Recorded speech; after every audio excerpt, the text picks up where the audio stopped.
Bien, buenos días a todos. Es un placer teneros aquí en el día de hoy, en la segunda edición de este acto que llamamos de apertura de cursos de másteres en ciencias de la Universidad de Sevilla. Se enmarca dentro del convenio de colaboración que tenemos firmado con la universidad, la academia y la universidad, y que engloba una serie de actividades y entre otras este acto conjunto de ciencias. Nos acompaña aquí en la mesa Juan Antonio Caballero, es el director del Secretariado de Investigación de la Universidad de Sevilla. Viene en nombre de la universidad y también tengo que decir que se excusa el vicerrector de investigación porque está en campaña electoral, forma parte de una de las candidaturas y entonces pues parecía procedente por su parte el no tomar partido o participar en actos públicos. Entonces, le agradecemos a Juan Antonio Caballero el que esté aquí hoy con nosotros, que nos acompañe. Y, por favor, Juan Antonio, tienes la palabra.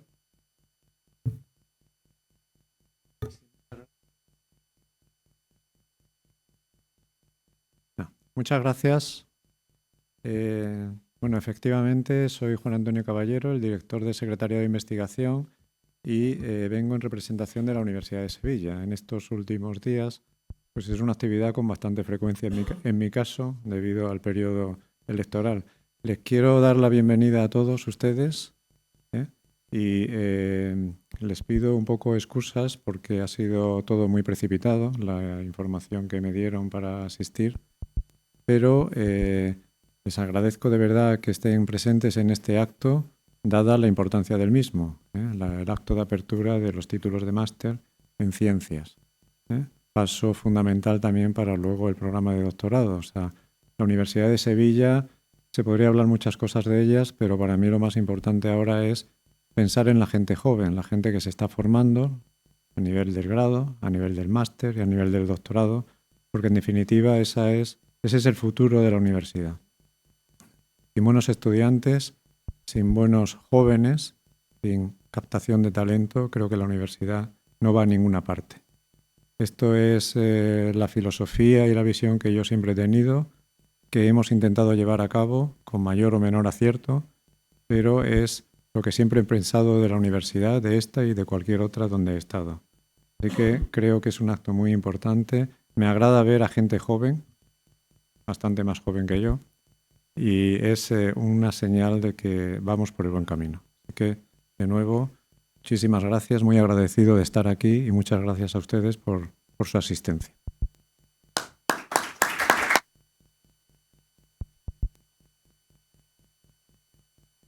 Bien, muchas gracias, Juan Antonio, por tus palabras que ruego hagas extensivas nuestro agradecimiento al vicerrector y al rector de la universidad también, que en otras ocasiones, como el año pasado, nos acompañaron.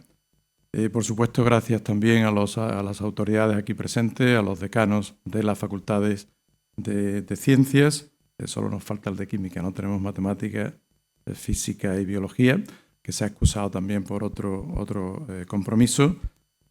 Por supuesto, gracias por venir al conferenciante de hoy, Juan Manuel García Ruiz, que seguro que nos va a deleitar con una conferencia fantástica, porque es realmente apasionante el trabajo que nos trae, que se trae entre manos y que seguro que no nos va a defraudar. Y por supuesto también gracias a todos los que aquí estáis, a todos los que habéis atendido esta llamada a esta conferencia, a este acto de apertura formal de los cursos de másteres. Bien, como os decía anteriormente, este acto se encuadra dentro del convenio firmado entre la Universidad y la Real Academia Sevillana de Ciencias. Fue una iniciativa del nuevo equipo de gobierno cuando llegamos hace un par de años. La universidad fue muy receptiva a las propuestas que le hicimos y una de esas muestras es el acto que aquí hoy tenemos. Como os decía, es la segunda edición.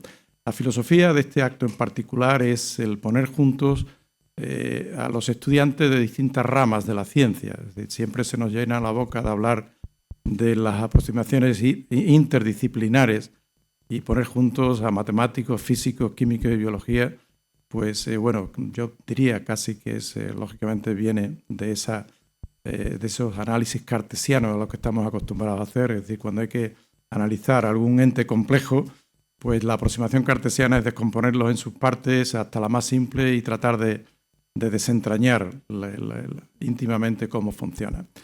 Bien, la idea es precisamente recorrer el camino inverso. Es precisamente lo contrario, es tratar de entender el conjunto para no perdernos en las piezas independientes.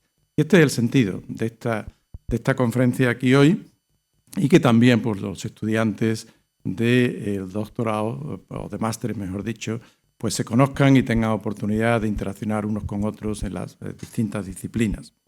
En este sentido de hacer grupo, de hacer que los estudiantes colaboren, hablen, se conozcan, lo que hoy se llama networking en inglés, es precisamente lo que se pretende con otra de las actividades que desarrollamos y que en algún día pues, os tocará también participar en ella, que es una actividad que le llamamos el Camino de la Ciencia.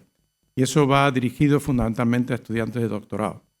Es una actividad que dura, es una especie de jornada, que tenemos un día completo en la que los jóvenes de doctorado, los que están haciendo sus tesis doctorales de las distintas disciplinas de la ciencia e incluso de la técnica, pasan un día completo con los 3 jóvenes premiados de la academia. La academia tiene premios a jóvenes investigadores. Cada año reconocemos a 3 jóvenes con esos premios en colaboración con la Real Maestranza de Caballería de Sevilla. Y entonces lo que hacemos es ponerlos juntos a los 3 premiados, que son ya group leaders, son gente que tienen su grupo funcionando, que están ya de vuelta del extranjero y tal, y entonces pues se les anima a que compartan sus experiencias y que mentoricen, que de alguna manera pues orienten a los jóvenes que comienzan sus estudios de doctorado y que algún día serán doctores y tendrán que salir para hacer un postdoc y que luego tendrán que retornar y encontrarse con todas las dificultades que todos conocemos en ese camino de la ciencia. Por eso el nombre del Camino de la Ciencia. Y los que estáis ahora de másteres, que muchos acabaréis haciendo tesis, os animo ya a que participéis también en esta otra actividad que se hizo por primera vez también el año pasado y que fue todo un éxito en ese sentido que os digo, de estar un día completo hablando, interaccionando entre jóvenes doctores y también con aquellos premiados investigadores jóvenes emergentes de éxito. Bien, los conferenciantes que hemos tenido en este acto, pues ahora vamos a oír a Juan Manuel García Ruiz, como decía, es el segundo. El año pasado fue, fue Luis Montoliu, que le dieron, fue ganador de un premio de divulgación de COSDE, que es la Confederación de Sociedades Científicas Españolas por divulgación, y es uno de los mejores divulgadores, aparte de gran científico, especializado en ética, en integridad, y que es uno de los más reconocidos en ese campo, y de hecho fue presidente de la Comisión de Ética en el CSIC, una persona muy reconocida en su ámbito, y nos pareció interesante el año pasado, y lo invitamos para que inaugurara el curso y que nos habló precisamente de algo que es cada vez más importante hoy en día en ciencia, que es la ética y la integridad. A la hora de trabajar en un laboratorio, a la hora de analizar datos, a la hora de escribir artículos, a la hora de interpretarlos, a la hora de hacer uso de la inteligencia artificial, donde establecemos los límites. Toda esa, lo que llamamos ética o integridad en ciencia, es de lo que nos habló Lluís el año pasado, que también pues, estuvo muy, muy interesante. Y este año pues, hemos preferido abordar el campo de la interdisciplinaridad entre las matemáticas, sobre todo física, química y biología también, o las ciencias de la vida. De ello nos va a hablar Juan Manuel Ruiz. Entonces, os voy a presentar al conferenciante de hoy, que es todo un lujo, por supuesto, tener a una persona como Juan Manuel García Ruiz entre nosotros. Os voy a leer un poco de su historia científica, su trayectoria, porque el tema que nos va a hablar es sobre el origen de la vida, la Tierra, en ese planeta que acunó la vida. Todos conocemos o conocéis el experimento de Urey y Miller, cuando pues, se consigue sintetizar en condiciones lo más parecidas a la Tierra primitiva, pues las biomoléculas, eso que llamamos la química prebiótica. Eso fue un paso realmente importante que de alguna manera ayudó a entender cómo se pudo originar la vida en el planeta. Un hecho también en ese sentido importante fue el de un español, Juan Oró, en Houston, en Estados Unidos, que sintetizó una de las bases, uno de los 4 componentes esenciales del ADN, que es la adenina, la base nitrogenada. Bueno, pues esa adenina está compuesta, la fabricó, la sintetizó Juan Oró, simulando la Tierra primitiva, con ácido cianhídrico, con cianuro. O sea, el ácido cianhídrico, 5 moléculas de ácido cianhídrico daban lugar a la adenina. A como de un veneno, porque el cianuro, todos sabemos la capacidad letal que tiene, como de un veneno se puede sacar una de las moléculas esenciales de la vida. Eso fue la química, esa prebiótica de aquellos años. Hoy vamos a hablar algo completamente novedoso que en aquellos años no se vio y que es lo que ha visto hoy Juan Manuel García Ruiz.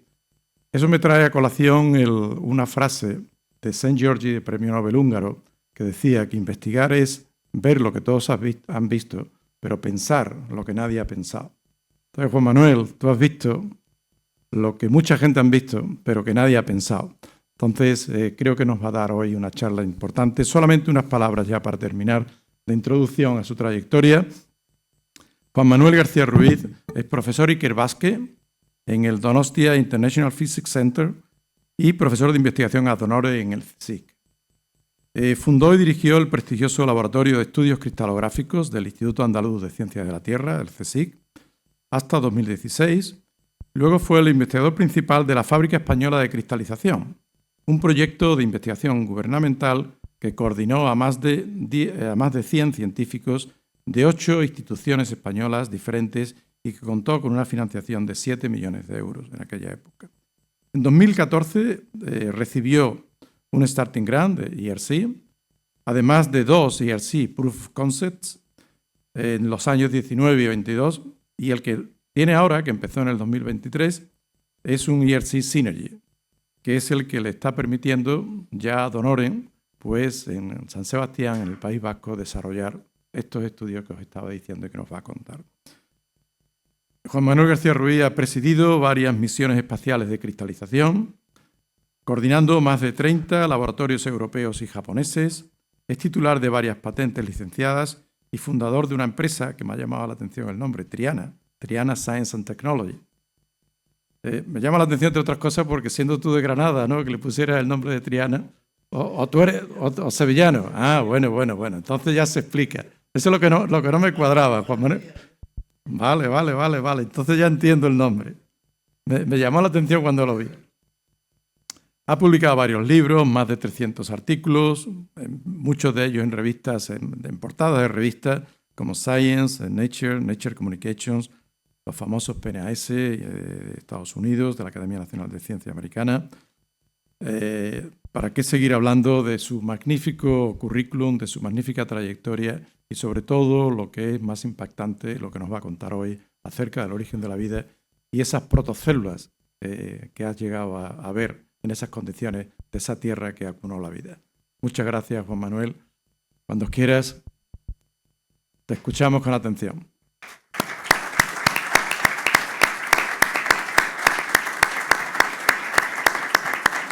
Nosotros nos vamos a ir abajo. Aquí no vemos las diapositivas.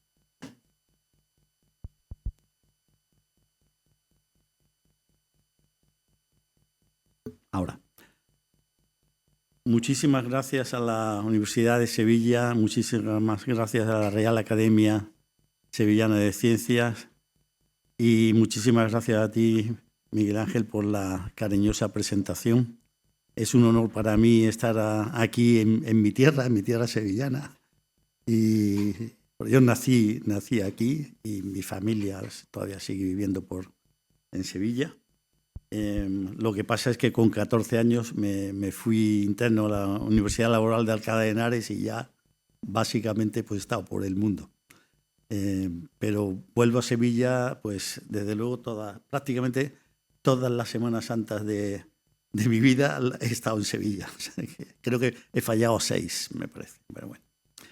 Y es un placer para mí estar aquí en la Universidad de Sevilla. Muchísimas gracias por la invitación.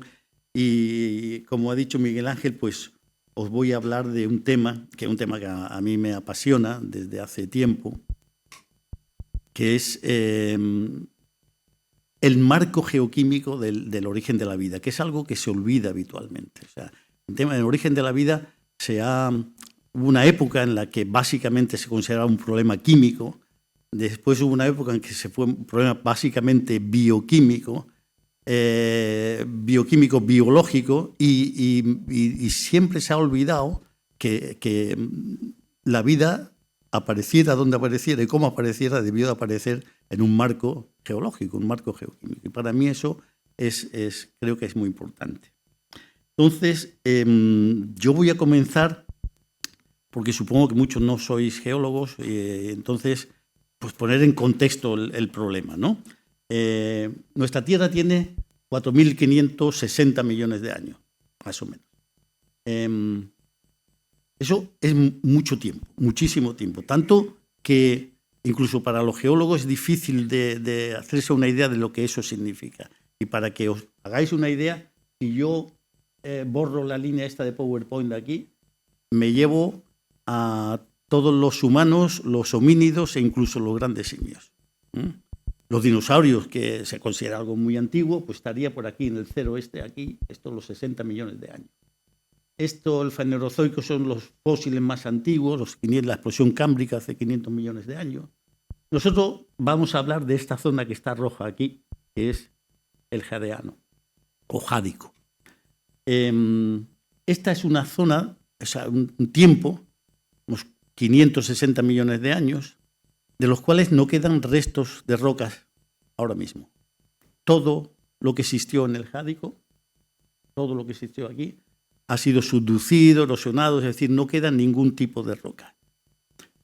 Hasta hace muy poco, hasta hace unos 12, 15 años, y todavía si buscáis en internet, ¿no? Todavía el Jádico se consideraba lo que ese nombre significa, ¿no? En griego, un infierno. O sea, los geólogos creíamos que el Jadeano, o Jádico, esta zona de aquí, era un infierno como esto, es decir, un páramo, obviamente yermo, en el que no existía agua, en el que estaba todo lleno de lavas, de grandes volcanes, de unas temperaturas altísimas, un bombardeo meteórico, gases irrespirables, ¿no?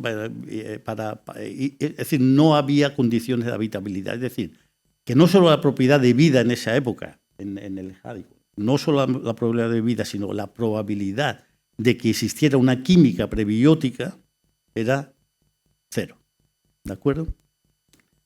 Pues efectivamente no quedan rocas de esa época, pero sí quedan unos pequeños cristales, que son cristales de zircón, estos que veis aquí, que son cristales que aparecen en rocas más modernas, rocas de hace unos 3.000, 3.500 millones de años, pero que se han datado por datación absoluta, como que son cristales que tienen 4,2, 4,4 millones de años. Es decir, cristales que se formaron durante el Jádico. Y los estudios de esos cristales de diversos grupos han demostrado algo que es tremendamente importante, en particular para nuestro proyecto. Y es que hace 4,4 millones de años ya existía agua en nuestro planeta, agua condensada. ¿De acuerdo? Eso es muy importante y cambia completamente nuestra visión del mundo. De forma que de pensar que en esa época no existía ni siquiera, o sea, no había ni posibilidades de química prebiótica, a pensar que en esa tierra ya existían las condiciones para que al menos se pudieran establecer una serie de reacciones que pudieran dar lugar a los ladrillos moleculares del aire. Eso es muy importante porque si existe agua, si existió agua en esas condiciones del planeta, el agua condensó sobre una superficie, sobre una corteza muy fina en ese momento del planeta, que era básicamente una corteza de silicatos, de hierros y de magnesio. Eso son rocas que se llaman olivino, seguramente habréis oído hablar de ellas, es una roca semipreciosa. Olivinos, piroxenos, rocas minerales que forman las rocas ultramáficas. Y está perfectamente demostrado, hay multitudes de experimentos, los que si tú pones en contacto el agua con estos minerales, se llaman minerales ultramáficos, entonces se forma hidrógeno. Hay una reacción que se llama reacción de serpentinización, que genera una arcilla que se llama serpentina y genera hidrógeno molecular. Es decir, que en esa época, debido simplemente a que ya existía una roca ultramáfica y sobre ella una condensación de agua, eso debió de convertir el planeta a escala global en una producción de hidrógeno, que en presencia del CO2, en interaccionando con el CO2 que se desgasificaba del planeta, pues debía de formar una atmósfera rica en metano. ¿De acuerdo? Eso por un lado. Por otro lado, es que produce, como veis aquí, un hidróxido de magnesio, esta reacción de serpentinización. Eso significa que las aguas que se derivan de esta interacción entre las rocas ultramáficas y la agua condensada sería un agua alcalina, es decir, de alto pH, una especie de sosa, pH 11, pH 8, 11. ¿De acuerdo? Y con en esas condiciones también habría una serie de reacciones de tipo Fischer-Tropsch que complicarían la química orgánica de ese sistema, porque básicamente lo que tenemos como resultado de esto es que el planeta en su conjunto era pues, una factoría de química orgánica en ese momento. Con una adición que es importante y importante para nuestra aproximación al problema, y es que si tú tienes pH alto, este pH de aquí, la solubilidad de la sílice, y esto es importante para prácticamente toda la conferencia, esto es importante porque la solubilidad de la sílice es muy baja a pH hasta pH 8, 8,5, 8,7, y en ese momento la solubilidad incrementa exponencialmente con el pH. De forma que si tenemos valores de pH de 11, 11,5, tenemos una solubilidad de la sílice de varios gramos por litro, es decir, una alta solubilidad, lo cual significaría que tan pronto como aparecen las primeras rocas silíceas en el planeta, que son las primeras rocas que se forman con los arcos islas, es decir, cuando empieza realmente a haber una corteza continental, entonces esa interacción de las aguas alcalinas, resultado de la serpentinización con la sílice, haría que el mar, las lagunas, los lagos estarían enriquecidos en silicio. ¿De acuerdo? Esto es importante para nosotros. ¿Por qué es importante? Porque, bueno, con todo esto, lo que es importante que os llevéis a casa es que la idea de que el Jádico era realmente un infierno es una idea que hay que descartar. Es decir, que tenemos que de tener una visión de la historia de la Tierra en que la vida tenía que haber aparecido por aquí, por el arcaico. Ahora mismo, digamos que estos experimentos lo que dicen es que nos tenemos que llevar lo que es la condensación del agua sobre el planeta y la química prebiótica 1.000 millones antes de lo que estábamos pensando, hace 15 años. Es absolutamente una visión completamente revolucionaria del problema del origen de la vida. Entonces, tendríamos que la Tierra jádica pues sería una Tierra que es una factoría de síntesis orgánica a escala global. Tendríamos una alta producción de carbón orgánico por distintos procesos. Sería, por un lado, los rayos, porque había muchísimos rayos, está absolutamente demostrado también. La intensidad, la densidad de rayos que se producían en la Tierra primitiva era muchísimo más alta que ahora. Tendríamos una fuente de energía, la ultravioleta y la radiación protónica, descargas electrostáticas, Fischer-Tropsch síntesis y bombardeo meteórico. Todos esos serían una serie de contribución de energía que tendríamos en esta Tierra primitiva. Esa atmósfera reductora que sale de esta discusión que acabo de hacer, una atmósfera reductora rica en hidrógeno y rica en metano, es una atmósfera que ha estado prácticamente rechazada por la comunidad científica hasta hace nada. Todavía hay mucha gente que dicen que el experimento de Miller, que ha referido Miguel Ángel, un experimento en que son una atmósfera reductora, no es geoquímicamente plausible. Pero nosotros, nuestro grupo de investigación, el grupo del proyecto RC y otros grupos de investigación estamos demostrando que efectivamente cada vez tenemos más datos de que el jádico, al menos el jádico, fue un tiempo en el cual la atmósfera reductora duró un cierto tiempo geológico. Hay gente que te dice, hombre, pero Juanma, esto ha sido durante un poco tiempo del jádico. Bueno, poco tiempo son 200 millones de años. Hombre, pues 200 millones de años con esta atmósfera reductora es algo que realmente tiene bastante importancia desde el punto de vista de la síntesis. No obstante, no sabemos, es una de las cosas que estamos estudiando en nuestro proyecto, cuánto tiempo dura esto. Es decir, cuando tenemos una atmósfera rica en metano, monóxido de carbono y metano, y cuando esa atmósfera empieza a hacerse más neutra, porque aparece, y eso es cierto, aparece CO2, digamos, el CO2 domina lo que sería la atmósfera primitiva. No lo sabemos nosotros, pero desde luego pensamos que durante la mayor parte de jádico esta atmósfera reductora es la que hay que tener en cuenta. Y los experimentos que tenemos que hacer son experimentos que tienen que tener esa atmósfera reductora. ¿Por qué la sílice es relevante para este problema, para la Tierra primitiva, la Tierra que acunó la vida, la Tierra donde empezó a formarse todo el proceso de evolución química que sería la vida?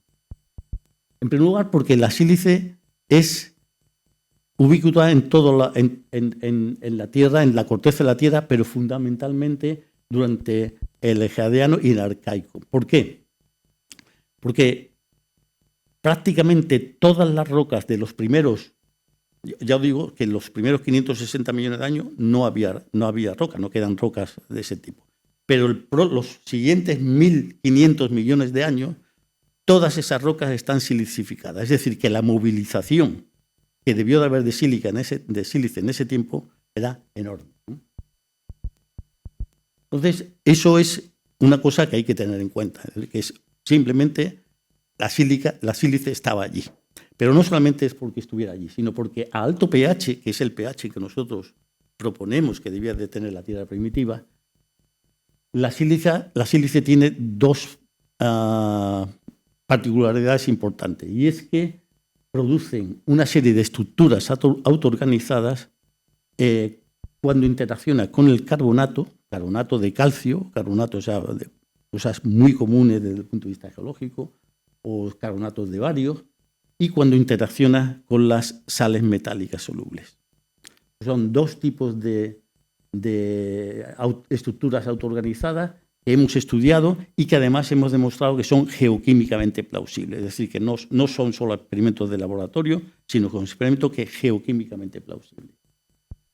Y después, porque esto es una cosa de la que hemos demostrado recientemente, es que la sílice, además, probablemente a través de los grupos silanol, es capaz de catalizar las reacciones prebióticas. Y este conjunto es la importancia hasta ahora de por qué la sílice jugó un papel muy relevante en la Tierra primitiva. Hay otra cosa que acabamos de descubrir, que no os puedo hablar todavía mucho de ello, pero es una cuarta parte importante, y es que la sílice cataliza una reacción de producción de hidrógeno masivo que debió de ocurrir en esa época. Es algo que vamos a publicar dentro de muy poco. O sea, la sílice juega un papel extraordinariamente importante en la Tierra primitiva. Estos son los dos tipos de estructuras que os digo que la sílice es capaz de inducir cuando reacciona a pHs entre 9,5 y 11 con el carbonato, y a pHs mayores con los sales metálicas. Son, por un lado, lo que se llaman los biomorfos de sílice y carbonato, y por otro lado, los biomorfos de óxidos metálicos. Estos son los biomorfos. Esto que veis aquí son estructuras que, aunque no lo parezcan, no tienen nada que ver con la vida. No son organismos vivos, ni siquiera son restos de organismos vivos, ni siquiera son estructuras creadas con compuestos orgánicos. Esto es puramente un sistema de autoorganización de composites metálicos, cerámicos, que tiene lugar cuando simplemente pones en contacto las sales de bario o sales de calcio con silicatos en relación a una proporción de 300 partes por millón, 400, 500 partes por millón, y CO2. Estas son estructuras absolutamente autoorganizadas, que tienen una morfogénesis que hemos estudiado en detalle. La morfogénesis es que todo empieza con un monocristal. Monocristal, bueno, realmente es una macla de un carbonato, como si fuera el aragonito, no sé si conocéis, es una estructura así prismática, con prismas hexagonales. Esos prismas hexagonales terminan en bipirámides, y esas bipirámides, en presencia de la sílice, lo que ocurre es que crecen. Cuando empiezan a crecer, hay una interacción con la sílice de los grupos carbonatos que produce el splitting, la partición de esa estructura que está creciendo. Esa partición forma unas dendritas fractales, es decir, no se produce la partición, la ramificación a ángulos exactos, continuos, sino que es una ramificación random. Y eso lo que genera, con sucesivas iteraciones, son estas estructuras que son como coliflores fractales. Aquí la vemos por dentro y aquí estarían por fuera, coliflores fractales. ¿De acuerdo? Esas estructuras, básicamente lo que son composites, como digo, están formados por dos tipos de materiales: cristales de carbonato, que son estos pequeñitos que veis aquí, y estos cristales de carbonato están precipitando en presencia de sílice, y hay un juego precioso entre esas dos fases. La fase de sílice es amorfa, y eso lo que crea es unas estructuras que tienen estos pequeños cristalitos, son 400 nanómetros por 40 o 50 nanómetros de ancho, que se están autocoorientando, todos ellos, formando estas estructuras. Como veis aquí, son estructuras radiales en que los cristales de carbonato cálcico, carbonato de bario, están creciendo radialmente. Si crecen radialmente, lo normal es que esto finalmente, pues la forma que obtendría sería una forma de disco, ¿no? El problema está, y lo interesante es que cuando tienes una estructura de esta que está creciendo, aparecen puntos singulares aquí, como veis. Aquí van a aparecer también otro, aquí otro. Son puntos en los cuales la estructura que está creciendo radialmente, en ese punto se curva y se forma un rizo. Hay un rizo, ¿de acuerdo? Y entonces, claro, al haber ese rizo, deja de crecer en esa dirección. Deja de crecer en la dirección del rizo, y lo único que ocurre es que el rizo lo que hace es crecer lateralmente, como si fuera una ola de playa, una ola de... ¿De acuerdo?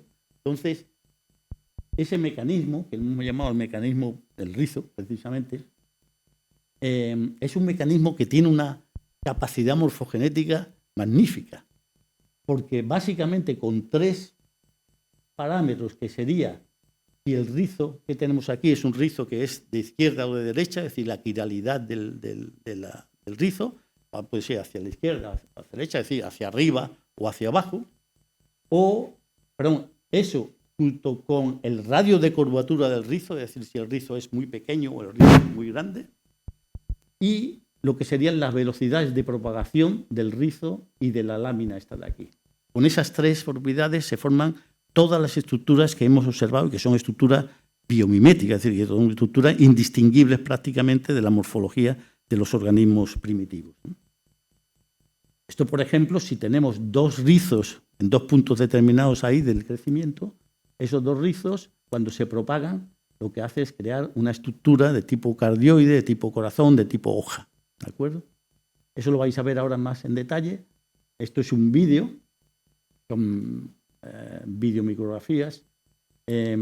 Aquí estáis viendo, esto es un rizo hacia arriba y otro rizo hacia arriba. Son los 2 hacia arriba, es decir, uno de izquierda y otro de derecha. Van propagándose, y cuando se juntan, pues entonces se frena el crecimiento, y entonces lo que tienes es la formación de esa cardioide que os he enseñado. Este de aquí sería exactamente lo mismo, pero aquí veis que esto está en foco, esto está fuera de foco. Un rizo es hacia arriba y el otro es hacia abajo. Y entonces cuando se van propagando y se encuentran, lo que ocurre es que se produce la hélice. ¿de acuerdo? Entonces es el origen de lo que sería el helicoide, la formación helicoidal en estas estructuras. Este otro de aquí es exactamente lo mismo que este otro, pero la velocidad de propagación de los rizos es mayor que la propagación radial. Y entonces lo que ocurre es que hay un helicoide de rizo sobre rizo y se forma la trenza esta que vemos aquí, ¿de acuerdo? Y lo que llamamos a estructura de tipo gusanos, es exactamente lo mismo, pero uno de los radios de curvatura de los dos rizos es mucho mayor que el otro. Y entonces lo que se produce es un rizo sobre sí mismo. Entonces, este es un mecanismo morfogenético fantástico, ¿no? Tiene una capacidad tremenda de crear estructuras distintas, que no ha sido descubierto por la vida, que sepamos. Me han preguntado muchísimos biólogos y no parece que esto la vida lo haya dicho. Entonces, es una de las cosas que está. ¿Cuál es la fisicoquímica de esto? Pues es un sistema autocatalítico. Básicamente lo que ocurre en el frente de crecimiento es que tenemos la precipitación del carbonato, entonces se precipita el carbonato de calcio. Ese carbonato de calcio, al bajar el pH, lo que hace es producir la precipitación de la sílice, que envenena el crecimiento del carbonato y lo fija. Es decir, por eso son cristales muy pequeños, porque no los deja crecer la sílice. Pero cuando se precipita la sílice, lo que hace es subir el pH, entonces al subir el pH induce la precipitación de carbonato y viceversa. Entonces, este proceso autocatalítico es el proceso que está detrás de la formación de estas. ¿De acuerdo? Lo que ocurre entonces es en el frente de crecimiento tenemos una oscilación del valor del pH, que es el que está justificando la formación de estas estructuras que no necesariamente tienen que ser bandeados, como los anillos de Lessig y otras estructuras. A veces tienes un bandeado perfecto y otras veces no. Pero lo que está claro, y eso lo logramos demostrar gracias a mi colega Marco Montalti y su técnica para medir el pH localmente con una precisión de una décima de unidad de pH, estuvimos viendo que efectivamente si tú eres capaz de medir ahí el pH, existe una oscilación de la variación del pH durante el crecimiento de esta estructura. ¿De acuerdo? Esto lo que genera es una serie de estructuras que son biomórficas, son estructuras que imitan muy bien a la vida, a la morfología de la vida, y que tienen una importancia en lo que sería la detección de vida primitiva. No sé si recordáis, hace unos años la NASA defendió que había encontrado vida, fue portada en Science, que había encontrado vida en Marte, y entre varias de las 5 pruebas, una de ellas, la más llamativa, digamos, es que había encontrado este tipo de estructuras, que son estructuras septadas en forma curva y tal, y decía, bueno, esto no es posible, ¿no? Hacer este tipo de estructuras inorgánicamente. Entonces, el tema es que sí, obviamente. Es decir, ¿por qué? Pues porque yo en esa época pues empecé a sacar mis fotografías que la tenía para como estudio, digamos, de nuestros biomorfos, y empecé a compararla con estructuras que habían sido propuestas como estructuras restos de vida sobre la Tierra, ¿no? Entonces, los restos más antiguos de vida sobre la Tierra, por ejemplo, esta estructura que veis aquí, que es una estructura septada, esta estructura helicoidal que tenemos aquí, esta otra estructura, también una estructura septada que tenemos, tú te encuentras esto de una roca tan complejo, ¿no? Bueno, esto ha debido de ser fabricado por la vida, ¿no? Esto es un resto de vida, un fósil, ¿no? Entonces, esto es propuesto como los restos de vida más antiguos en el planeta, y tú los comparas con nuestras estructuras, son prácticamente idénticas. Entonces, el tema es que no solamente era la similitud morfológica, sino que es que todas estas estructuras que se han encontrado en la Tierra primitiva, en las rocas de la Tierra primitiva, son estructuras que se han encontrado en sílex, todas ellas. Y el sílex, pues era, antes de ser sílex, la roca, era un gel de sílice.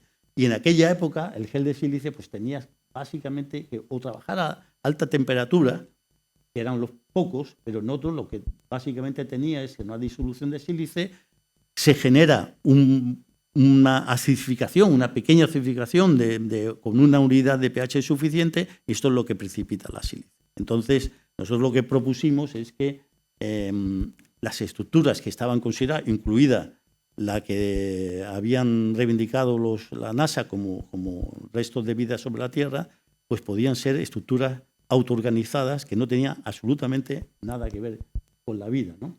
Y junto con mi colega Stephen Hay hicimos un experimento en el que cogimos estos biomorfos que hacíamos en el laboratorio, lo pusimos junto con una mezcla de fenol formaldehído que se absorbe sobre la sílice, lo calentamos a 300 gramos, es decir, le hicimos carbón, ¿no? Y entonces a 300 gramos la estructura es indistinguible de los biomorfos de restos de la Tierra primitiva, y lo que vimos es que la estructura Raman, no solamente lo que es la caracterización, sino la caracterización orgánica, era la misma señal, digamos, de vibraciones de Raman que la de los putativo fósiles primitivos, ¿no?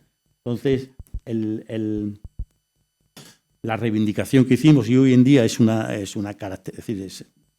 de las claves para identificar vida fuera de la Tierra o la vida antigua, es que la morfología no contiene información genética inequívoca. Simplemente por la morfología no podemos distinguir si una cosa es un resto de vida o ha sido una estructura mineral autoorganizada que no ha tenido nada que ver con la vida.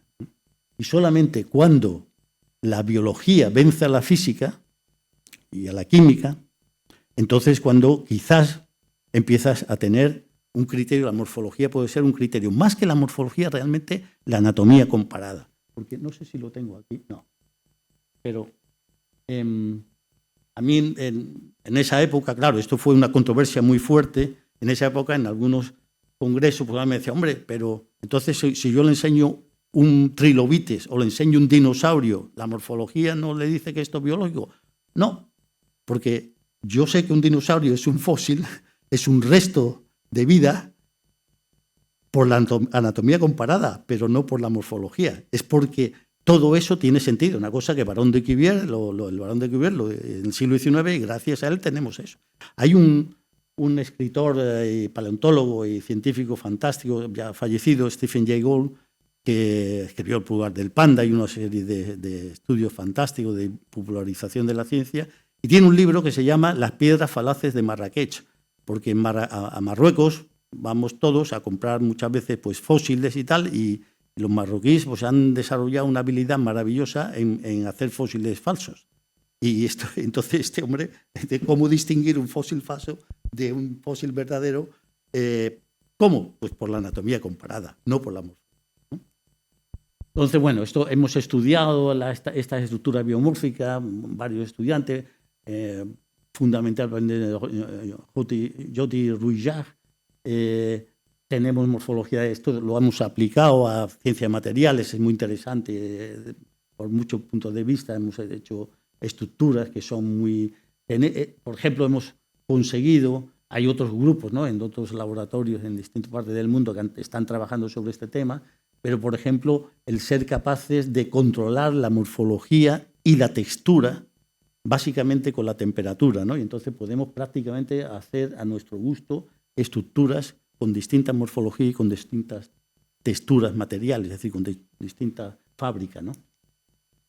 Bueno, ahí se han funcionalizado, estas son un tipo de materiales que son muy interesantes y que ahora lo que estamos haciendo dentro de este proyecto es explorar esto muchísimo más. Es decir, lo estamos tratando de ver cuáles son los límites de la autoorganización mineral. Es decir, más allá de la morfología y de la textura, podemos imitar otras características de lo que hoy consideramos vida inteligente. Este es el tema. ¿Hasta dónde podemos llegar en autoorganización mineral? Entonces la idea es crear una plataforma para hacer experimentos masivos, ¿no?, de diseño masivo de experimentos de precipitación en condiciones de autoorganización, crear una todo un equipo de inteligencia artificial para hacer análisis automático de imagen y después el estudio de por dónde podemos ir hacia tratar de... Porque a nosotros nos interesa no solamente el reproducir o tratar de entender la vida que conocemos, el origen de la vida que conocemos, sino si hay otras posibilidades de tener una vida diferente a la que conocemos. Y bueno, esta es la idea que estamos haciendo. Una plataforma de inteligencia artificial para analizar experimentos de autoorganización, a ver hasta dónde podemos llegar, y a la vez pues hacer una serie de proyectos, o sea, de estudios de campo en zonas de ambientes extremos, fundamentalmente ambientes básicos, en que andaremos buscando pues también pues esto, ¿no? Estructuras de tipo biomimético. Otra cosa interesante, que la sílice cataliza la síntesis. Vosotros conocéis este experimento del que ha hablado Miguel Ángel, el experimento de Miller-Urey. Está considerado uno de los 10 experimentos más elegantes de la historia de la ciencia, ¿no? Este hombre, era un jovencito con 21 años, iba a empezar su tesis doctoral y le propone a su supervisor, Urey, que era premio Nobel de química y que defendía pues, el ambiente reductor en lo que sería la Tierra primitiva y básicamente el sistema solar primitivo, ¿no? Y le dice, bueno, ¿por qué no hacemos un experimento en el que imitamos la Tierra que usted se imagina y vemos a ver qué pasa, ¿no? Ahí. Y entonces pues hace una emulación analógica de la Tierra primitiva, pues muy buena. Por un lado lo que pone es, coge un reactor, en ese reactor lo que pone es agua, porque se suponía que tenía que haber agua en ese momento, ¿no? Él utiliza alta temperatura porque lo hace básicamente en 2 reactores. Lo que hace es provocar un vapor, ese vapor de agua llega ahí, condensa, forma una lluvia que atraviesa una mezcla de gases reductora. Pues amoníaco, hidrógeno, nitrógeno y metano.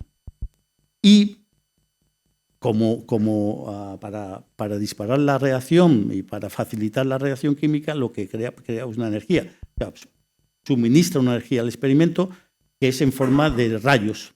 Entonces lo que hace es crear una serie de rayos, unos 60.000 voltios, y lo que hace es una imitación fantástica de la Tierra primitiva.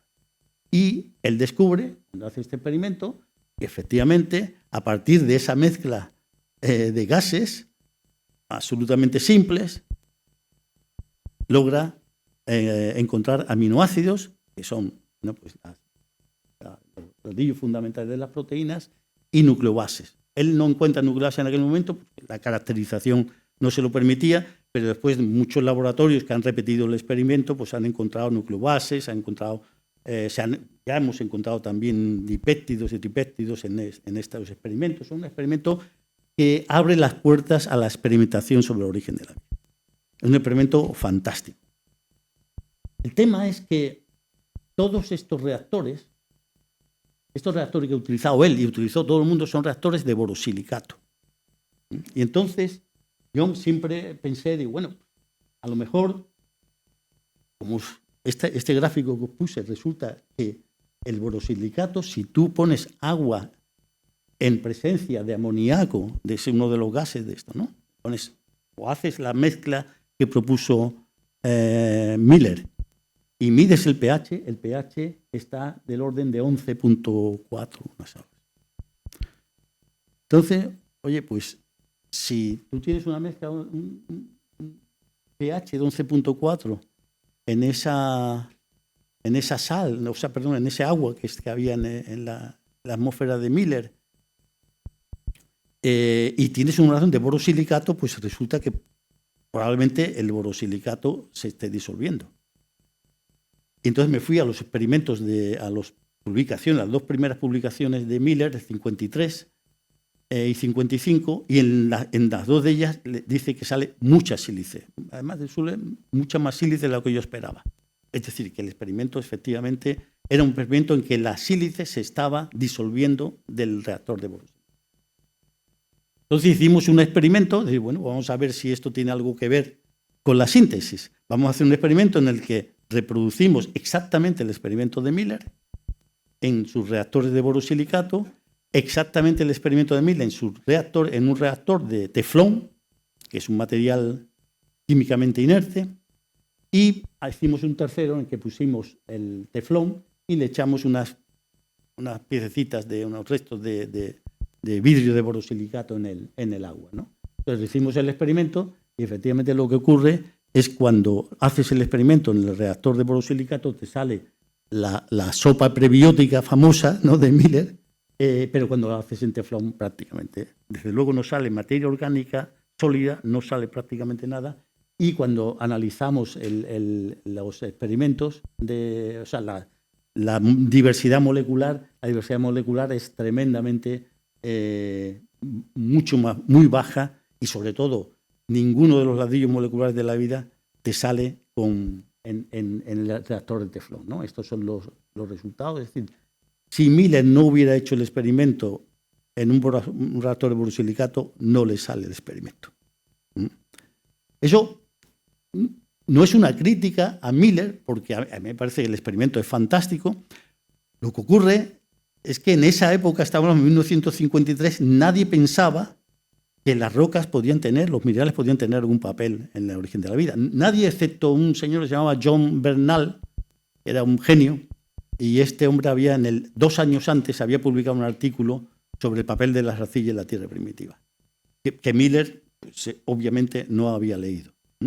Y entonces, realmente lo que ocurre es que nosotros lo que indicamos es que es una nueva forma de entender el experimento en el que Miller se olvidó de las rocas, pero que realmente las rocas estaban ahí en ese experimento, ¿no? Entonces, lo que vemos es que se forman estas estructuras, además de toda esa diversidad molecular, forman estas estructuras, son las paredes del reactor y la superficie del agua, de ese océano, se forma una nata que está sobrenadando, y esa nata, pues también ahí decimos, yo creo que esa nata tiene que haberse.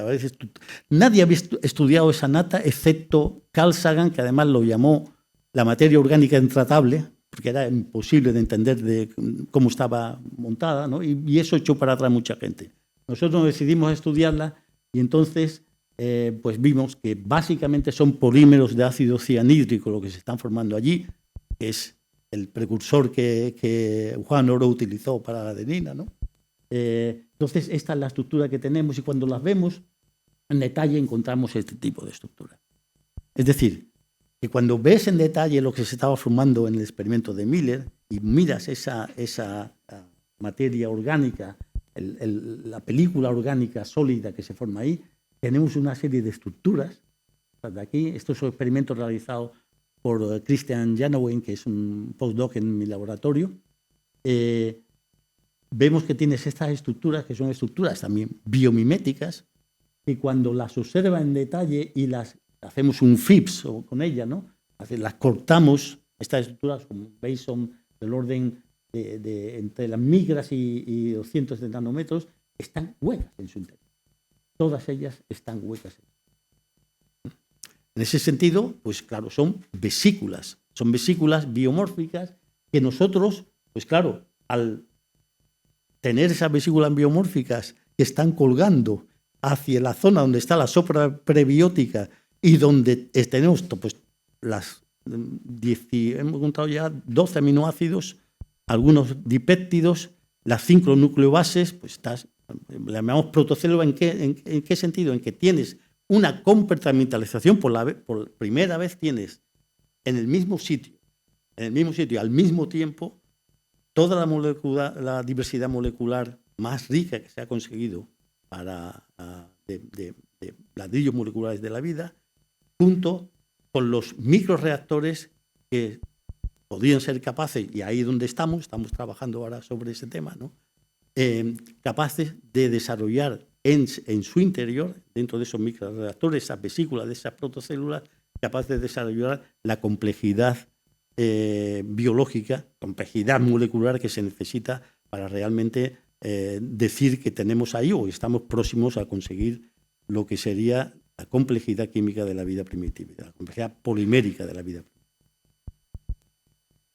El mecanismo de formación de esto es un mecanismo pues muy interesante, muy sencillo. Es un mecanismo en el que nosotros lo que tenemos es la formación del ácido cianhídrico.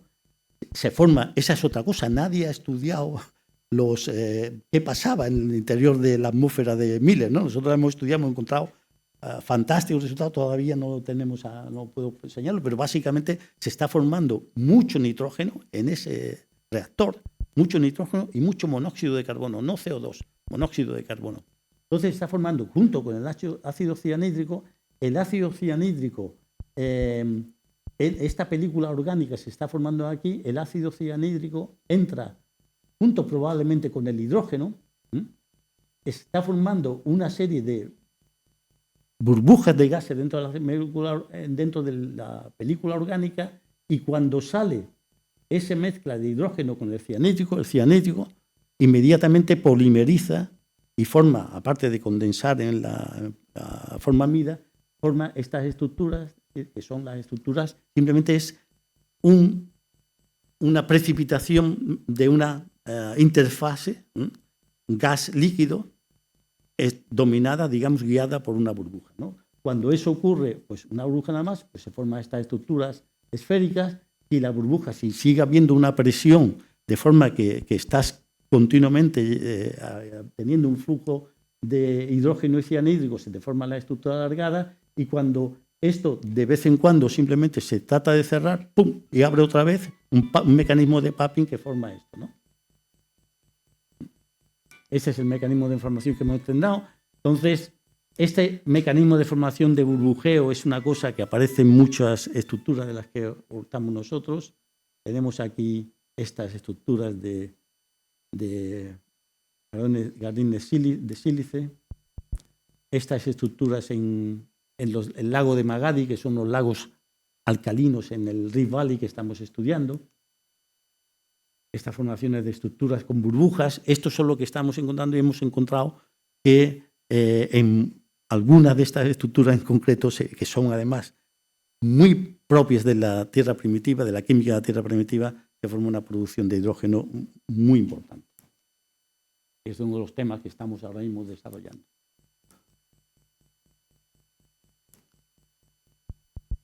Los experimentos que estamos haciendo no solamente es con silicato, ya lo que hacemos es poner cuarzo. Este es un experimento, esperemos a ver qué salen los resultados, pero seguramente a alguno de ustedes ya se le habría ocurrido decir, ¿por qué no poner un cristal de cuarzo aquí, que es un cristal como este que veis ahí? Entonces hacemos el experimento en teflón, pero ponemos un cristal de cuarzo quiral, es decir, cristal de cuarzo en este concreto de izquierda. ¿De acuerdo?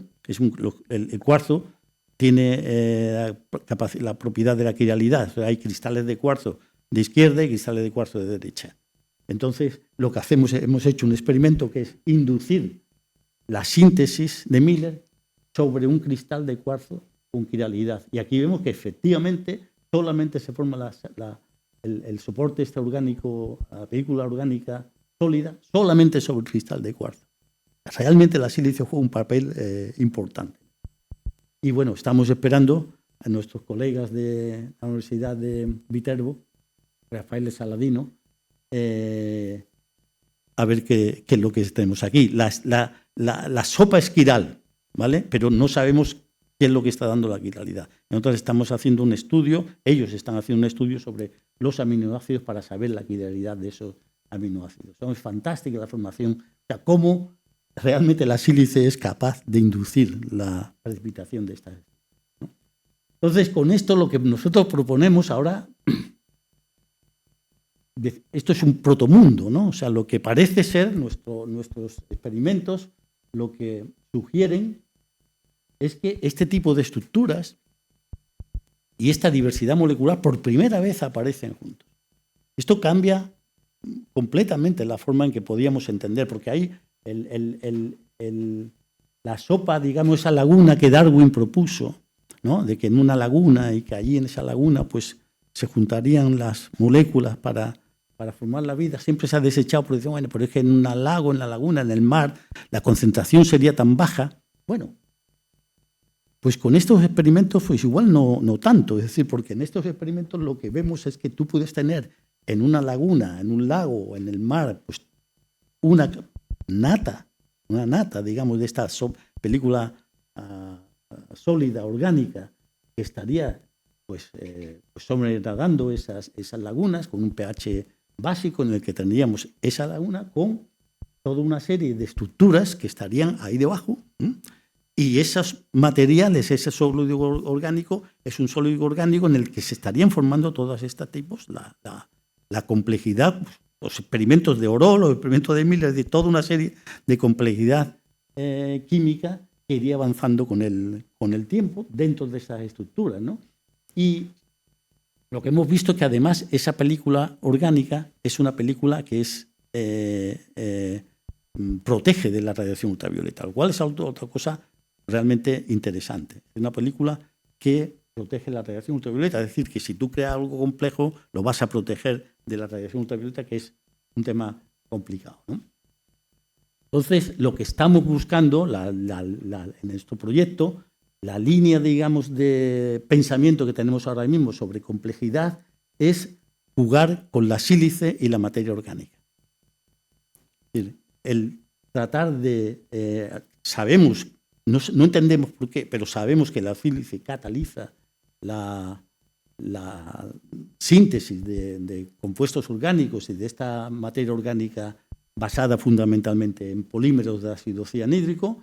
Y entonces, el saber si la sílice es capaz de, no solamente la materia orgánica sea capaz de organizar la sílice, sino que la sílice de vuelta sea capaz de producir materia orgánica con un mayor grado de complejidad química. Eso es lo que andamos buscando en nuestros estudios ahora mismo, ¿no? Y en este año hemos recibido una noticia muy buena, no es un experimento nuestro, pero es la primera vez que se ha traído del espacio material pristino. Es decir, el NASA lanzó una expedición a un asteroide que se llama Bennu. Esto es un asteroide que tiene 1,5 kilómetros, muy pequeñito, pero logró llegar a este asteroide, que es del sistema solar, ¿eh? Llegó al asteroide, llegó con un cohete allí, pegó un chorro de nitrógeno, eso pulverizó la superficie del asteroide, lo chupó y se lo trajo a la Tierra. Es la primera vez que hemos recibido del espacio algo absolutamente pristino que no ha pasado a través de la atmósfera de la Tierra, que es tan destructora de los meteoritos que nos llegan, ¿no?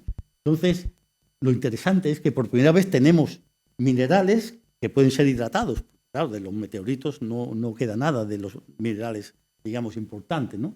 Entonces, lo que hemos encontrado es que, o lo que han encontrado ellos, es que básicamente las sales que tenemos aquí son sales que son equivalentes a nuestro estudio del lago Magadi, que son los lagos alcalinos del Rift Valley, el centro en África, ¿no? Es decir, que efectivamente el ambiente químico, al menos de ese asteroide y del cuerpo celeste del cual ese asteroide deriva, sería un ambiente alcalino. Y la otra cosa interesante es que cuando comparas la mezcla orgánica que ellos han encontrado en Bennu, en este asteroide, es una mezcla que sugiere que es una mezcla, los compuestos orgánicos son compatibles, no solo compatibles, sino son característicos de una mezcla rica, una mezcla reductora rica en amonio, que sería lo que realmente estamos nosotros estudiando con el experimento de Miller. Esto nos ha hecho nuestro proyecto se llama como acrónimo PROTOS. Entonces, cada vez que hacemos algo interesante nosotros o vemos una noticia como esta, pues abrimos una botella de PROTOS y nos tomamos y estamos. A ver si esto es lo que hace, ¿no? Esto es los 33 aminoácidos. Nosotros de esos 33, que son 14 de ellos son de los 20 que forman la vida. Nosotros en el laboratorio hemos hecho muchos de ellos. Ahora estamos ya por primera vez. Hasta ahora lo que hemos hecho es hacer los experimentos de Miller, básicamente lo mismo, pero ahora ya estamos metiendo azufre, estamos metiendo fósforo, es decir, vamos a ir a estudiar mejor la complejidad.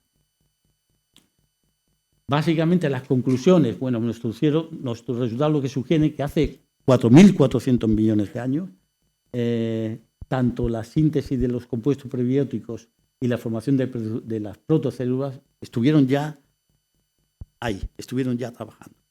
Es decir, que todo lo que necesitamos para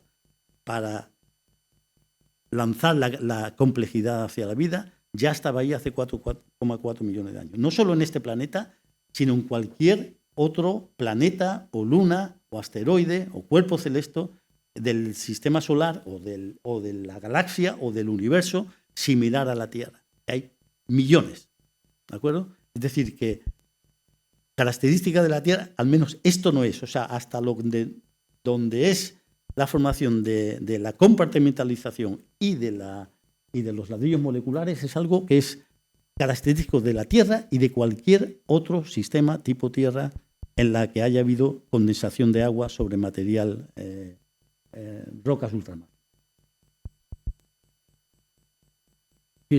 Debe haber montones de sitios en el universo donde se están dando las mismas condiciones o se han dado las mismas condiciones que se dieron en la Tierra o se están dando ahora o se darán en el futuro. Y nosotros a eso lo llamamos pues, protomundos, ¿no?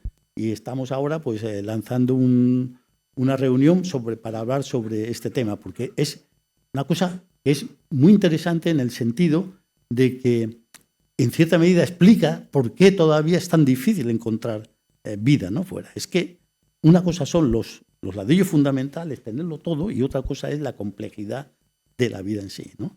Pero lo que ha debido de pasar, ¿no? En esos protomundos, lo que ha debido de pasar, deben de estar pasando todavía, no, yo no lo tengo aquí, bueno, debe estar pasando todavía, es que esta complejidad, es decir, estas reacciones bioquímicas deben de tender hacia una complejidad química cada vez mayor. Habría, como existió después en la evolución biológica, pues una competitividad, ¿no? Y una competencia por el ambiente, por controlar el ambiente, ¿no? Y una selección, ¿sí? Y eso ha debido de llegar a muchos árboles de la vida. Es decir, la idea de tener un árbol de la vida y que ese árbol de la vida, con Luca ahí es lo único que sea, probablemente hubo en la Tierra muchísimos árboles de la vida que estarían truncados, ¿no? Estaría lleno de árboles truncados. Y esto debe pasar en muchísimos otros. Y la otra interés de estos resultados es que, desde el punto de vista de detección de vida primitiva, pues hay que tener mucho cuidado, porque claro, si ahora mismo en Marte los rovers que hay norteamericanos, el que vamos a llevar nosotros ahora allí con ExoMar, el Rosalind Franklin a Marte, nos encontramos pues estructuras como estas y nucleobases y aminoácidos y oligopéptidos, pues eso no es prueba de que hayamos encontrado vida, sino que es prueba de que hemos encontrado un protomundo.